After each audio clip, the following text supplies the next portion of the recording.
Ayan, may melon. Wow. Kuha tayo ng isang melon.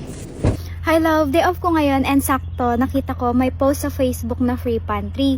Kaya pupuntahan natin ngayon. Ang kaso, hindi ko alam kung makakapasok ako sa loob ng bahay mamaya. Putik yan. Wait lang, ayan o.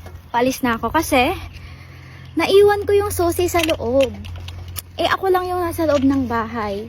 Lahat ng mga kasama ko is nasa work tsaka nasa school. So, tignan natin mamaya kung makakapasok pa tayo. Kasi kung hindi, tatambay na muna ako sa park hanggang hapon. Yan, free pantry pa more. Kakamadali ko, naiwan ko yung susi. Yung sombrero, hindi ko naiwan. Ito yung priority ko. Anyway, share ko lang. Ayan love, medyo malapit na tayo. Buti lang hindi masyado malamig ngayon. Sakto lang.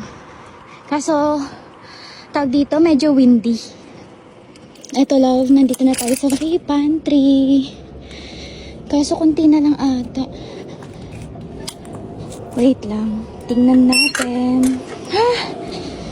Iniisip ko kung paano ako makakapasok sa bahay. Wala akong susi. Ayan, ito yung free pantry ngayon. Sorry, hinihingal ako. Ayan, may melon. Wow. Kuha tayo ng isang melon. May kamatis din, tsaka apple. Grabe, hinihingal ako.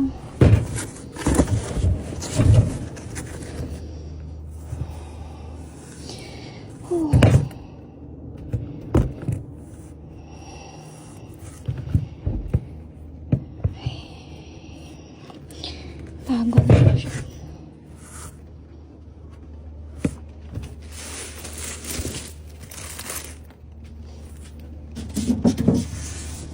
May kumukuhang iba.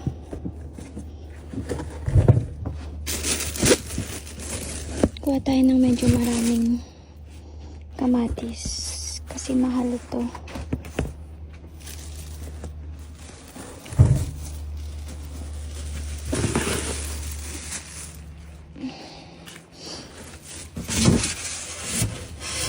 Ano to?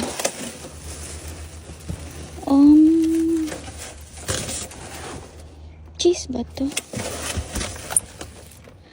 Oo nga, cheese. Ricotta. Hindi tayo kukuha niyan. Ito yung ginamit namin sa sa cheesecake namin sa school. Kuha tayo ng saging.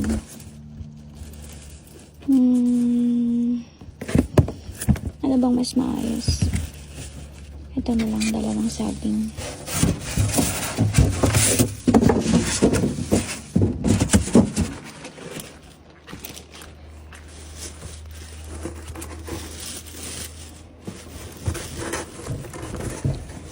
And then, nagdagan natin yung pinag-iisipan ko kung kukuha ako ng tawag dito, mga bread. Kasi hindi naman nakakain. Mas gusto ko yung prutas.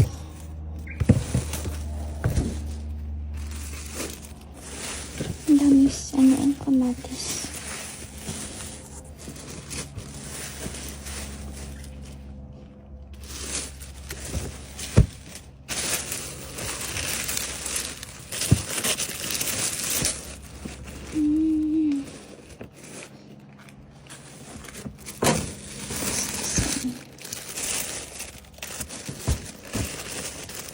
Para sa hotdog. Pwede to. May hotdog sa bahay. Kunin natin ito.